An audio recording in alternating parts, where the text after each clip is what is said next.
Friends, एक बार फिर आपको बहुत बहुत स्वागत है आपके अपने यूट्यूब चैनल डीएलएड वाला में। और दोस्तों, यहाँ पर हम आपके लिए लेकर हाजिर हो चुके हैं डीएलएड फर्स्ट सेमेस्टर के मॉडल पेपर को। विज्ञान सब्जेक्ट रहेगा आपका और 25 अंक का आपका ये टोटल पेपर रहता है। 1 घंटे के इसमें आपको समय मिलता है पेपर को सॉल्व करने के लिए। सबसे पहले इसमें आपको ऑब्जेक्टिव क्वेश्चन देखने के लिए मिल जाते हैं।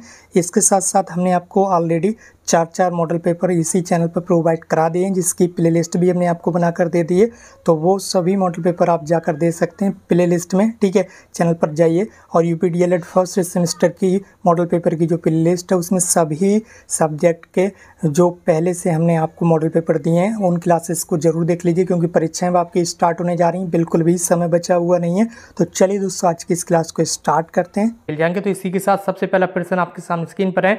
नमक का जो विलयन होता है उसमें से नमक प्राप्त करने की जो विधि है उसे हम क्या कहते हैं? क्या वाष्पन कहते हैं, क्या छानना कहते हैं, या निथारना कहते हैं, या इनमें से कोई नहीं। ठीक है, कि आप किसी भी घोल में नमक डाल देते हैं, ठीक है, और उसमें से यदि हम नमक को अलग करना चाहें तो किस विधि के द्वारा नमक को अलग किया जा सकता है? तो वो जो विधि है वो आपकी कहलाती है वाष्पन। वाष्पन विधि के द्वारा आप किसी भी विलयन से नमक को जो है वो अलग कर सकते हैं।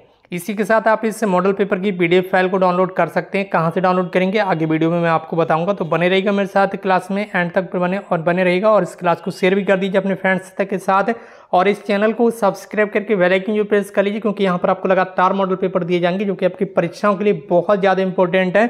अभी आपकी परीक्षाएं भी बस होने ही वाली हैं, बहुत जल्द आपकी एग्जाम डेट भी आ ही जाएगी। तो आपको तुरंत बता दिया जाएगा कि आपकी एग्जाम डेट आ गई, इसलिए आप इस चैनल को सब्सक्राइब करके बेल आइकन जरूर प्रेस कीजिए।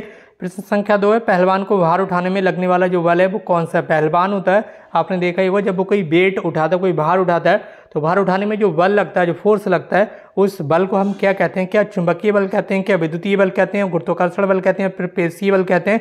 तो प्रश्न संख्या 2 का आपका राइट आंसर हो जाएगा पेशीय बल। ठीक है, उस बल को क्या कहते हैं? पेशीय बल। तो प्रश्न संख्या 2 का राइट आंसर क्या होगा? पहलवान को भार उठाने में लगने वाला जो बल है वो है पेशीय बल। Option D right answer. बढ़ रहे हैं अपने अगले प्रश्न को। प्रश्न संख्या 3 आपके सामने स्क्रीन पर है। दांतों की कठोरता किसके कारण होती है? दांत काफी ज्यादा कठोर होते हैं, आपने देखा ही होगा, काफी ज्यादा हार्ड होते हैं। ठीक है, तो इनमें जो कठोरता पाई जाती है वो किस कारण होती है? कि इनमें कैल्शियम होता है इसके कारण होती है, क्या आयरन के कारण, क्या एनामल के कारण? इनमें से कोई नहीं। तो दांतों में जो कठोरता होती है वो एनामल नामक पदार्थ पाया जाता है, जिस कारण ये काफी ज्यादा कठोर होते हैं। ठीक है, तो दांतों की कठोरता किसके कारण होती है? एनामल नामक पदार्थ के कारण। ठीक है, बढ़ना है अपने अगले प्रश्न को। प्रश्न संख्या 4 आपके सामने स्क्रीन पर है। इसमें पूछा गया कि जो 1 फुट है, 1 फुट किसके बराबर होता है?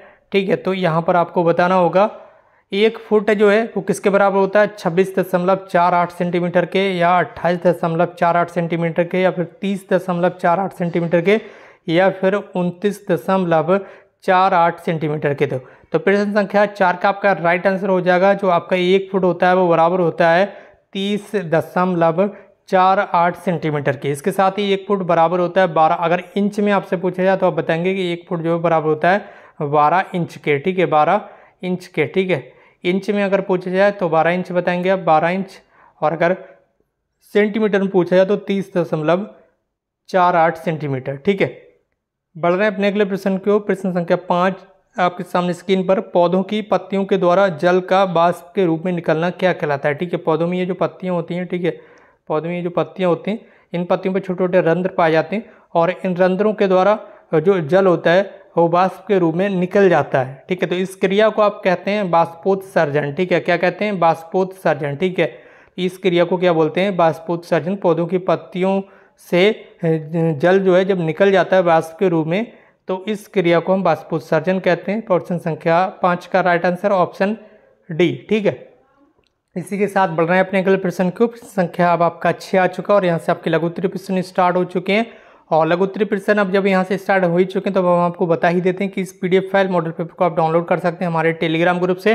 टेलीग्राम ग्रुप की लिंक इस वीडियो के कमेंट बॉक्स में नीचे दी गई है, तो कमेंट बॉक्स में जाकर आप टेलीग्राम ग्रुप को जरूर ज्वाइन कर लीजिएगा, और इस क्लास को शेयर भी कर दीजिए अपने फ्रेंड्स के साथ, ताकि और भी भाई बहन हमारे साथ यहाँ पर जुड़ सकें।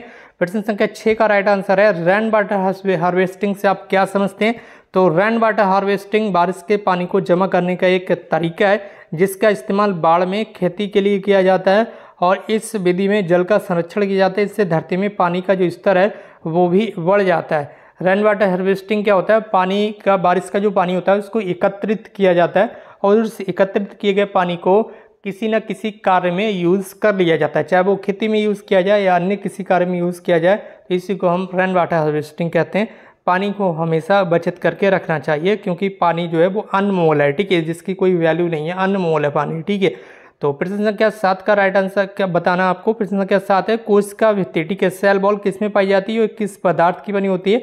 तो सेल बॉल जो है वो पादप कोशिका में पाई जाती है, किस में, प्लांट सेल में सेल बॉल पाई जाती है, ठीक है। प्लांट सेल और एनिमल सेल के बीच एक सबसे बड़ा मेन डिफरेंस होता है कि प्लांट सेल यानी कि पादप कोशिका में यहाँ पर कोशिका भित्ति पाई जाती है, जबकि जंतु कोशिका एनिमल सेल में कोशिका भित्ति नहीं पाई जाती है, ठीक है। कोशिका भित्ति सेल्यूलोज की बनी होती है, ये भी आपको बताना है, ठीक है। कोशिका भित्ति किसकी बनी होती है, ये सेल्यूलोज की बनी होती है और ये पादप कोशिकाओं में पाई जाती है। बढ़ रहे हैं अपने अगले प्रश्न को। प्रश्न संख्या 8 आपके सामने स्क्रीन पर है। वृत्तीय गति या घूर्णन गति का एक एक उदाहरण लिख दीजिए। तो जो लट्टू होता है, ठीक है, इस तरह से आपने लट्टू होगा, ठीक है, लट्टू आपने यहाँ पर घूर्णन गति करता है। लट्टू जब घूमता है तो वो कैसी गति करता है, उसकी गति क्या कहलाती है, घूर्णन गति कहलाती है। और सूर्य के चारों, ठीक है, ये सूर्य मान लीजिए, सूर्य आपका सन, इसके चारों पृथ्वी का गति करना, ठीक है। पृथ्वी का एक वृत्तीय कक्षा में, ये आपका अर्थ हो गया, पृथ्वी का एक वृत्तीय कक्षा में जो गति होती है इसी को हम क्या बोलते हैं, वृत्तीय गति कहते हैं, ठीक है। लट्टू की जो गति होगी, अब वो अपने एक्सिस पर घूम रहा है तो वो घूर्णन गति होगी, लेकिन जो यहाँ पर पृथ्वी गति कर रही है सूर्य के चारों, इसे हम वृत्तीय गति कहते हैं। बढ़ रहे हैं अपने अगले प्रश्न को। प्रश्न संख्या 9 आपके सामने स्क्रीन पर। पेड़ पौधों में अलैंगिक जनन, ये सेक्सुअल रिप्रोडक्शन की विधियों के नाम लिख दिए। अलैंगिक जनन की विधियों के यहाँ पर आपको नाम बताना है। तो पेड़ पौधों में अलैंगिक जनन की विधियों के जो नाम है वो कुछ इस तरह से, मुकुलन हो सकता है, उसमें खंडन हो सकता है, बीजाणुओं के द्वारा जनन हो सकता है, या फिर वेजिटेटिव रिप्रोडक्शन भी हो सकता है, ठीक है। वेजिटेटिव रिप्रोडक्शन यानी कि कायिक जनन भी इसमें हो सकता है। अलैंगिक जनन की प्रमुख विधियाँ मुकुलन हो गया, खंडन हो गया, बीजाणुओं के द्वारा हो गया, या फिर कायिक परिवर्तन हो गया, ठीक है। और इसी के साथ बढ़ रहे हैं अपने अगले प्रश्न को। प्रश्न संख्या 10 है परमाणु, एटम। एटम किसे कहते हैं, परमाणु, ठीक है, परमाणु। एटम बॉम्ब का नाम आपने सुना होगा, परमाणु बम जिसे बोलते हैं, ठीक है, एटम बॉम्ब, ये एटम की बात की जा रही है। तो परमाणु तत्व का, किसी तत्व का वह छोटे से छोटा भाग होता है। परमाणु क्या होता है, किसी तत्व का वह छोटे से छोटा भाग हो सकता है जो किसी रासायनिक प्रक्रिया में भाग तो ले सकता है, किसी भी केमिकल जो रिएक्शंस होती हैं वह उनमें भाग ले सकता है, लेकिन परंतु बताया गया कि वह स्वतंत्र अवस्था में नहीं रह सकता है। परमाणु कभी स्वतंत्र अवस्था में नहीं रह सकता है, फ्री नहीं रह सकता है, ठीक है। लेकिन वो केमिकल रिएक्शन जो भी क्रियाएं होती हैं, अभिक्रियाएं होती हैं, उनमें वह भाग ले सकता है, लेकिन वह स्वतंत्र अवस्था में नहीं रह सकता है। और परमाणु जो होता है किसी भी तत्व का सबसे छोटा कण होता है, ठीक है, ये भी आपको यहाँ पर बताना है, ठीक। बढ़ रहे हैं अपने अगले प्रश्न की ओर, और बढ़ रहे हैं अपने अगले प्रश्न की ओर। प्रश्न संख्या 11, क्लोरोफिल के दो प्रमुख कार्य बता दीजिए। हरी पत्तियों में आपको पता है क्लोरोफिल पाया जाता है, ठीक है, और जिसकी सहायता से हर पेड़ पौधे अपना भोजन बनाते हैं। तो इसके कारण पत्तियों का रंग जो है वो हरा होता है, ठीक है। क्लोरोफिल के कारण क्या होता है, पत्तियों का रंग हरा होता है, ये आपको ध्यान रखना है। क्लोरोफिल के कारण ही पत्तियों का रंग हरा होता है और ये हरे पेड़ पौधों में पाया जाता है। प्रकाश संश्लेषण की क्रिया में सूर्य के प्रकाश को क्लोरोफिल अवशोषित करता है। प्रकाश संश्लेषण की क्रिया में सूर्य का जो प्रकाश होता है वो पत्तियों पर, पौधों पर आकर पड़ता है सूर्य का प्रकाश, तो उस प्रकाश को क्लोरोफिल ही अवशोषित करता है, ठीक है। तो ऐसे में प्रकाश संश्लेषण की क्रिया में भी क्लोरोफिल की प्रमुख जो सहायता है वो पेड़ पौधे लेते हैं, ठीक है। यानी कि पेड़ पौधों में क्लोरोफिल अपना प्रमुख योगदान देता है भोजन निर्माण में, यहाँ पर क्लोरोफिल अपना पूरा सहयोग देता है, ठीक है। और इसके साथ अब यहाँ से आपके लघु उत्तरीय प्रश्न स्टार्ट हो रहे हैं। और यहाँ से प्रश्न संख्या 12, पोषण यानी कि न्यूट्रिशन के आधार पर पादप और जंतु में अंतर बता दीजिए। पादप और जंतु में अंतर बता दीजिए, ठीक है। प्लांट और एनिमल में क्या डिफरेंस पाए जाते हैं, पोषण के आधार पर बताया गया। पादप है, इधर एक तरफ जंतु है। सबसे पहले पादप में यहाँ देख लीजिए, पौधे अपना भोजन स्वयं बनाते हैं, ठीक है, वो किसी पर आश्रित नहीं है, जबकि जंतु भोजन के लिए पौधों पर निर्भर रहते हैं, ठीक है। आपने देखा ही होगा वे दूसरी चीज़ों को खाते हैं, ठीक है। जंतु जो हैं वो अपना भोजन खुद से नहीं बना पाते हैं, बल्कि वो दूसरी चीज़ों को खाते हैं, जबकि पेड़ पौधे ऐसा नहीं कि वे दूसरी किसी चीज़ को पकड़ कर खा जाएं, वो अपना भोजन खुद से बनाते हैं सूर्य के प्रकाश की उपस्थिति में, ठीक है। प्रकाश संश्लेषण की क्रिया द्वारा अपना भोजन खुद से बनाते हैं और खुद से उसका ग्रहण करते हैं, ठीक है। तो पौधे अपने भोजन खुद स्वयं बना सकते हैं, लेकिन जंतु अपना भोजन खुद से नहीं बना सकते। और अगला पॉइंट है, पौधों में क्लोरोफिल पाया जाता है। पौधों में क्या होता है, क्लोरोफिल पाया जाता है, जबकि जंतुओं में भैया क्लोरोफिल नहीं पाया जाता। ये भी आपको ध्यान रखना है, ये मेन पॉइंट है। अभी मैंने आपको बताया हरे पेड़ पौधों में क्या होता है, क्लोरोफिल पाया जाता है, जो कि प्रकाश संश्लेषण की क्रिया में महत्वपूर्ण भूमिका निभाता है। पॉइंट नंबर 3 है पौधों में वृद्धि जीवन भर होती रहती है। पौधों में क्या होता है, वृद्धि जो होती है, जो ग्रोथ होती है, वो जीवन पर्यंत इस तरह से चलती रहती है, बड़े होते रहेंगे, बड़े होते रहेंगे, बड़े होते रहेंगे, इस तरह से वृद्धि चलती रहती है। जबकि जंतुओं में वृद्धि जो एक निश्चित समय तक होती है, उसकी कुछ एक लिमिट होती है, ठीक है, जिसके बाद जंतुओं की जो वृद्धि है वो रुक जाती है, स्टॉप हो जाती है। उनकी एज बढ़ती रहेगी बट ग्रोथ एक निश्चित समय के बाद रुक जाती है। इसके साथ पॉइंट नंबर 4 बताया गया कि पौधों में सेल्यूलोज होता है। पौधों में क्या होता है, सेल्यूलोज होता है, ठीक है। अभी आपको बताया गया कि पौधों की जो सेल्स होती हैं उसमें कोशिका भित्ति यानी कि सेल्यूलोज पाई जाती है, कोशिका भित्ति पाई जाती है जो कि सेल्यूलोज की बनी होती है, ठीक है। और ऊपर ये भी मैंने आपको बताया कि जंतु कोशिका में ये कोशिका भित्ति यानी कि जो है वो नहीं पाई जाती है, ठीक है। तो जंतुकों में सेल्यूलोज नहीं होता क्योंकि इसमें कोशिका भित्ति नहीं पाई जाती, ठीक है। इसी के साथ बढ़ रहे हैं अपने अगले प्रश्न की ओर। प्रश्न संख्या 13 आपके सामने स्क्रीन पर है। ठोस, द्रव और गैस की आणविक संरचना का यहाँ पर वर्णन कीजिए। तो वे समस्त वस्तुएं जिनका द्रव्यमान होता है, जो स्थान घेरती हैं, वे पदार्थ कहलाते हैं। पदार्थ की अवस्थाएं मूलतः 3 मानी जाती हैं, कि प्रमुखतः 3 पदार्थ की अवस्थाएं मानी जाती हैं, जिसमें आपका ठोस हो गया, द्रव हो गया और गैस हो गया। ये पदार्थ की 3 प्रमुख अवस्थाएं मानी जाती हैं। ठोस में क्या होता है, ठोस के जो अणु होते हैं वो बिल्कुल पास पास होते हैं, ऐसे एक दूसरे से मिले हुए होते हैं, ठीक है। जिस कारण वह वस्तु जो होती है बिल्कुल ठोस अवस्था में पाई जाती है। तो ठोस पदार्थों में अणु एक दूसरे के बहुत पास पास होते हैं, इस कारण इन कणों में परस्पर आकर्षण बल सबसे अधिक पाया जाता है, अत्यधिक पाया जाता है। इन अणुओं में रिक्त स्थान बहुत कम होता है। ठोस पदार्थों के कण अपने स्थल पर लगभग स्थिर रहते हैं। अणुओं में परस्पर आकर्षण बल के कारण इनकी आकृति और आयतन निश्चित होता है। इनकी आकृति और आयतन कैसा होता है, एक निश्चित आकृति और निश्चित आयतन होता है। अब बात कर लेते हैं द्रव की। द्रव की संरचना कैसी होती है, आणविक संरचना। द्रवों के अणु ठोस पदार्थों की तुलना में कुछ दूर दूर होते हैं। इसके मान लीजिए एक अणु यहाँ पर स्थित है, एक अणु यहाँ पर स्थित है, एक अणु यहाँ पर स्थित है, एक अणु यहाँ पर स्थित है, ठीक है। इस तरह से इसके अणुओं में कुछ दूरियां होती हैं, कुछ दूरी पर ये स्थित होते हैं, ठीक है।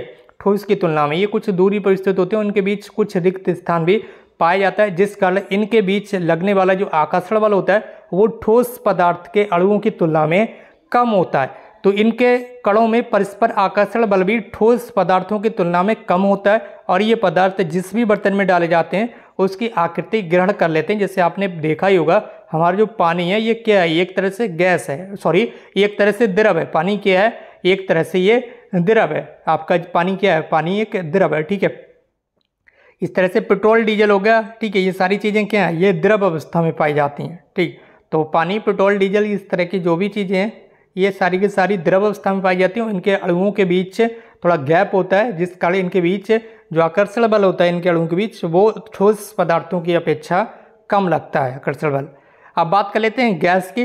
तो गैसीय पदार्थों में अणु जो होते हैं वो बहुत दूर दूर स्थित होते हैं। जैसे एक अणु यहाँ पर स्थित है, एक अणु ऐसे यहाँ पर स्थित है, ऐसे एक अणु यहाँ पर स्थित है, ऐसे दूर दूर अणु इसके जो होते हैं वो स्थित होते हैं, ठीक है। जिस कारण इनके अणुओं के बीच क्या होता है, जो आकर्षण बल होता है वो सबसे कम होता है। ठोस और द्रव के अपेक्षा गैस के अणुओं के बीच जो आकर्षण बल होता है वो बहुत ही कम होता है।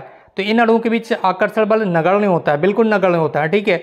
अतः इनकी जो आकृति और आयतन है वो दोनों ही अनिश्चित होते हैं, ठीक है। कैसे होते हैं, इनकी आकृति और आयतन दोनों ही अनिश्चित होते हैं, ठीक है। इनकी कोई आकृति नहीं होती और कोई ही इनका आयतन नहीं होता है, ठीक। तो इसी के साथ हम बढ़ रहे हैं यहाँ पर अगले प्रश्न की ओर। प्रश्न संख्या 14 आपके सामने स्क्रीन पर है। तंबाकू के सेवन से होने वाली 2 हानियां लिख दीजिए। तो कैंसर होने के कारणों में सबसे बड़ा योगदान तंबाकू का ही होता है, इसलिए जो भी यहाँ पर इस तरह का सेवन करता है, जो भी भाई, वो इससे दूर रहे। कैंसर हो सकता है इससे आपको। तंबाकू के सेवन से अनेक प्रकार के होने वाले रोगों में कैंसर सबसे प्रमुख रोग है। इसी कारण गवर्नमेंट भी लगातार आपको सचेत करती रहती है कि दूर रहिए, इससे बच कर रहिए। इससे फेफड़ों का कैंसर हो जाता है। तंबाकू में निकोटीन, आर्सेनिक, क्रोमियम आदि कैंसर पैदा करने वाले प्रमुख तत्व पाए जाते हैं। तो आप इन चीज़ों से बचकर रहिए। देख सकते हैं कैसे खतरनाक जो यहाँ पर तत्व हैं वो इसमें मिलाए जाते हैं। निकोटीन, आर्सेनिक, देख लीजिए, क्रोमियम आदि जो खतरनाक तत्व हैं वो मिला दिए जाते हैं, इसलिए बिल्कुल इससे दूर रहिएगा। तो तंबाकू का ज़्यादा नशा करने से स्वाद और सूंघने की जो शक्ति है वो प्रभावित होती है। साथ ही अस्थमा और कई संक्रमण रोग हो जाते हैं, कई असंक्रमण रोग भी इससे हो जाते हैं। अस्थमा जैसी बीमारी भी हो जाती है, ठीक है। तो बिल्कुल इससे बचकर रहना है, किसी को भी इसके पास नहीं जाना। अगला प्रश्न, प्रश्न संख्या 15, श्वसन क्या है, रेस्पिरेशन क्या है, इसके प्रकारों को बता दीजिए। ठीक है, इसके प्रकारों को भी बताना है। ठीक है, तो जीवों की कोशिकाओं के अंदर जैविक ऑक्सीकरण के द्वारा कार्बनिक पदार्थों को कृमिक अपघटन से चरणबद्ध क्रम में ऊर्जा मुक्त करने की प्रक्रिया को आप श्वसन कहते हैं। श्वसन टाइप्स ऑफ रेस्पिरेशन, ऑक्सीजन पर निर्भरता की दृष्टि से आपका जो रेस्पिरेशन यानी कि जो श्वसन है वो 2 प्रकार का होता है। सबसे पहला श्वसन आपका ऑक्सी श्वसन, जिसे एरोबिक रेस्पिरेशन बोलते हैं हम, जिस समय श्वसन स्वतंत्र ऑक्सीजन की उपस्थिति में होता है तो इसे ऑक्सी श्वसन कहते हैं। और ऐसी क्रिया करने वाले पौधों और जीवों को ऑक्सीजीवी ठीक है एरोब्स कहते हैं। इस क्रिया में खाद्य पदार्थों का पूर्ण ऑक्सीकरण हो जाता है, जिसके फलस्वरूप कार्बन डाइऑक्साइड, जल और ऊर्जा प्राप्त होती है। ठीक है, इसके बाद है पॉइंट नंबर 2, जिसमें आपको एनारोबिक एस्पिरेशन यानी कि अनॉक्सी श्वसन के बारे में बताया गया।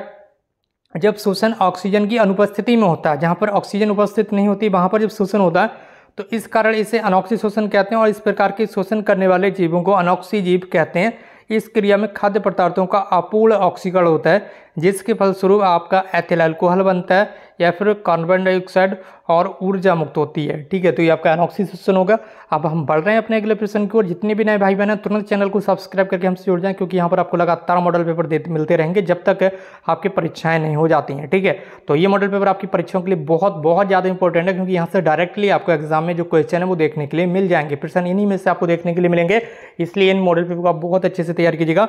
द्रव्य एवं ऊर्जा से क्या समझते हैं आप?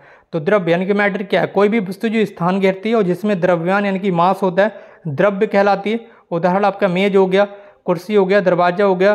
तीनों वस्तुएं एक ही द्रव्य लकड़ी से निर्मित है। इनमें मेज, कुर्सी, दरवाजा द्रव्य नहीं है, वे केवल वस्तु हैं। ठीक है।